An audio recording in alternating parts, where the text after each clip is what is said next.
Hello everyone, I am Palak welcoming you to enjoy learning with Palak. तो ये जो video है इसमें हम लोग क्लास 10th मैथमेटिक्स का चैप्टर एरिथमेटिक प्रोग्रेशंस को कंटिन्यू करेंगे और ये इसका सेकंड वीडियो है। तो अगर आपको इसका फर्स्ट वीडियो देखना है तो उसकी लिंक डिस्क्रिप्शन बॉक्स में है और आप वहाँ से इसको चेक कर सकते हो। तो एरिथमेटिक प्रोग्रेशंस को स्टार्ट करने से पहले मैं आप लोगों का एक डाउट क्लियर कर देती हूँ जो बहुत सारे बच्चों को रहता है कि सीक्वेंस और जो प्रोग्रेशन होता है उसके अंदर क्या डिफरेंस क्या होता है। तो सीक्वेंस जो होता है, अगर मैंने एक रूल लिखा, मान लीजिए कि p² + 1, तो ये एक तरीके का रूल है। अब इसमें मैं p की अगर वैल्यू डिफरेंट डालती हूँ, जैसे कि पहली वैल्यू मैंने p की 0 डाली, ओके, तो अगर p की 0 वैल्यू डालेंगे तो 0² + 1, तो 0 अगर हम लोग करेंगे तो 0 अगर किसी भी नंबर से मल्टीप्लाई होगा तो आंसर 0 आएगा। तो 0 + 1, तो इसका आंसर 1 आएगा। अब हमने p की वैल्यू 1 डाल दी, तो अगर p की वैल्यू 1 डालेंगे तो 1² + 1, तो 1² 1 होता है, और इसके अंदर हम लोग अगर +1 करेंगे तो आंसर 2 आएगा।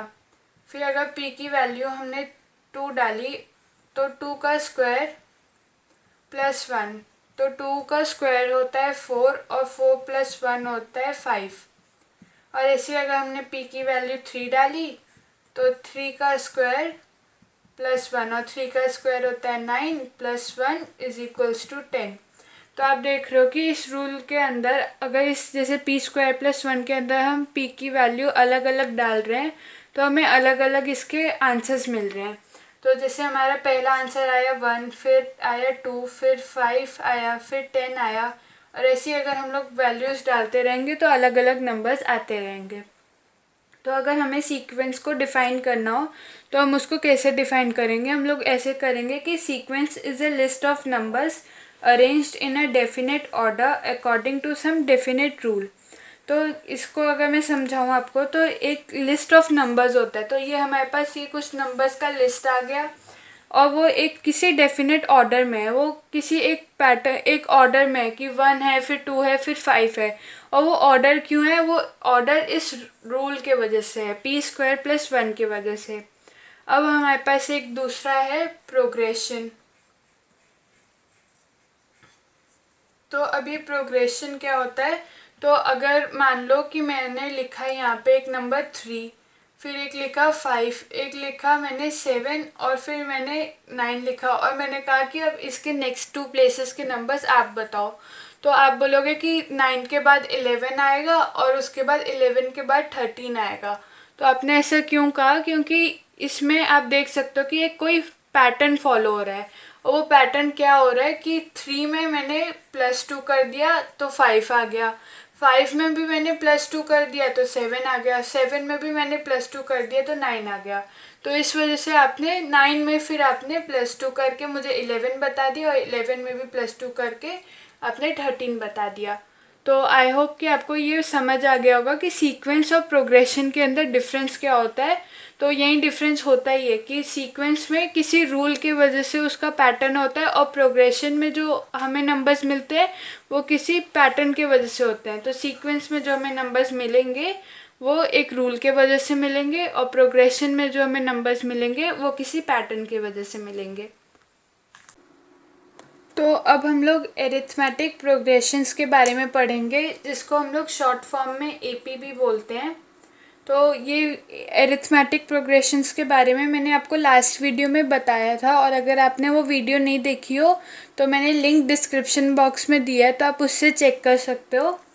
तो एरिथमेटिक प्रोग्रेशन में अगर हम लोग एक एग्जांपल लेते हैं, जैसे मैंने एक प्रोग्रेशन का एग्जांपल दिया था कि 3 नंबर है, फिर 5 है, फिर 7 है, और उसके बाद 9 है, और ये अगर सो ऑन में है तो इसको हम लोग एक इनफाइनाइट सीक्वेंस बोलेंगे, क्योंकि इसके अंदर हमें लास्ट टर्म गिवन नहीं है। और अगर ये ऐसे ही करके मान लीजिए कि लास्ट टर्म में हमको दिया कि 27, तो इसको फाइनाइट सीक्वेंस बोलेंगे, क्योंकि इसमें हमें लास्ट टर्म गिवन है।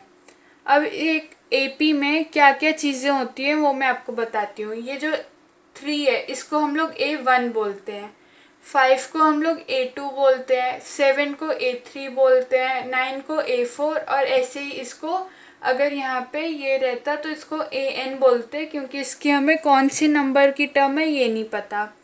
फिर अब इन सब में आप देख रहे होगे कि 2 नंबर का ही डिफरेंस रहता है, कि ये 3 से 5 में भी 2 का है, 5 से 7 में भी 2 का है और 7 से 9 में भी 2 का है। तो ये डिफरेंस जो है वो सब में कॉमन है, तो हम इसको कॉमन डिफरेंस बोलते हैं। और इस कॉमन डिफरेंस को हम लोग D से डिनोट कर सकते हैं। तो कॉमन डिफरेंस को हम लोग D से डिनोट कर सकते हैं। अब अगर हमें कॉमन डिफरेंस इस नंबर का निकालना है कि इसका कॉमन डिफरेंस क्या है, अगर हमें 3 और 5 दिया हो, तो कॉमन डिफरेंस को निकालने के लिए हमको जो A2 होता है, मतलब कि ये जो सेकेंड टर्म है, इसको हमें A1 मतलब कि फर्स्ट टर्म से माइनस करना होगा। तो अगर हम लोग देखें तो 5 माइनस 3 करेंगे तो आंसर हमारा 2 आएगा। तो ये तो कॉमन डिफरेंस निकल गया। और उसके बाद ऐसे ही हम लोग अलग अलग तरीके से कॉमन डिफरेंस निकाल सकते हैं। अगर इधर में हमें ये दोनों टर्म दी हुई हो तो A3 माइनस में A2 करेंगे तब भी हमें मिल जाएगा, मतलब कि 7 माइनस में 5 तब भी हमारा आंसर 2 ही आएगा। तो आप देख सकते हैं कि 2 सब में आएगा, मतलब कि ये डिफरेंस सब में कॉमन है, इसलिए हम इसको कॉमन डिफरेंस बोलते हैं। और एरिथमेटिक प्रोग्रेशन में मैंने आपको एक फिक्स टर्म बोली थी ना, कि फिक्स टर्म जो एक हमारा नेक्स्ट नंबर होता है वो प्रीसीडिंग टर्म से एक फिक्स नंबर में ज़्यादा होता है, तो वो फिक्स नंबर भी उसको हम लोग D या कॉमन डिफरेंस ही बोलते हैं। तो आई होप आपको ये एरिथमेटिक प्रोग्रेशन की सारी बेसिक चीज़ें समझ आ गई हो। नेक्स्ट वीडियो से हम लोग इसके क्वेश्चंस को स्टार्ट करने वाले हैं। If you like this video, then please like and share this video and subscribe to my channel. Thank you.